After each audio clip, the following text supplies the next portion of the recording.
ఈరోజు నీతి కథ ఏంటి అంటే ఫస్ట్ మరియు సెకండ్ క్లాస్ స్టోరీ. హాయ్ పిల్లలు, స్వాగతం మీ అందరికీ లిటిల్ లోర్ లోకి. ఇక్కడ ప్రతి కథ ఓ మాయాజాలం.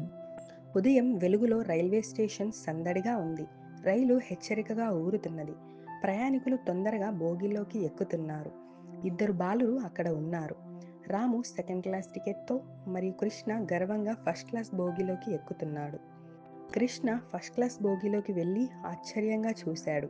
మెత్తటి సీట్లు, చక్కటి కిటికీలు, చల్లని వాతావరణం, ఇది చాలా ప్రత్యేకంగా అనిపించింది. ఎంత అదృష్టవంతుడినో నేను అని మురిసిపోయాడు.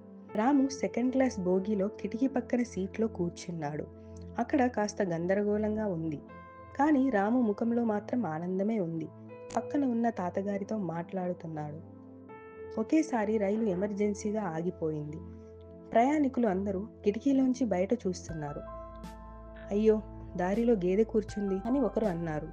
ఫస్ట్ క్లాస్లో ఉన్న కృష్ణ చిరాకు వ్యక్తం చేశాడు. ఇలాంటి వాటిని తొలగించలేవా అన్నాడు కోపంగా. రాము తన బోగి నుంచి బయటకి దూకాడు. కొన్ని గ్రామస్తుల సహాయంతో అతను గేదెను మెల్లగా దారి మళ్లించాడు. రైలు మళ్ళీ కదలసాగింది. ప్రయాణికులు సంబరంగా చప్పట్లు కొట్టారు. కిటికీ దగ్గర నుంచి కృష్ణ చూసి ఆశ్చర్యపోయాడు. ఇతను సెకండ్ క్లాస్లో ఉన్నాడు, కానీ ఇతని మనసు ఫస్ట్ క్లాస్ అని ముసుముకున్నాడు. తర్వాతి స్టేషన్ దగ్గర రైలు ఆగగానే కృష్ణ వెంటనే రాము దగ్గరికి వచ్చాడు. నేను నీతో కూర్చోవచ్చా అని అడిగాడు రాము నవ్వుతూ. ఇక్కడ మంచి స్నేహితులకు ఎప్పుడూ చోటు ఉంటుంది అన్నాడు. నీతి. ఆ రోజు నుండి కృష్ణ ఒక గొప్ప విషయం నేర్చుకున్నాడు. మానవత్వానికి క్లాస్ లేవు. దయ, ధైర్యం ఉండాలంటే మనసు పెద్దదిగా ఉండాలి. ఈరోజు కథ నచ్చిందా? అయితే ఓ లైక్ కొడితే మాకు ఎంతో ఆనందం. మీకు నచ్చిన భాగాన్ని కామెంట్స్లో చెప్పండి.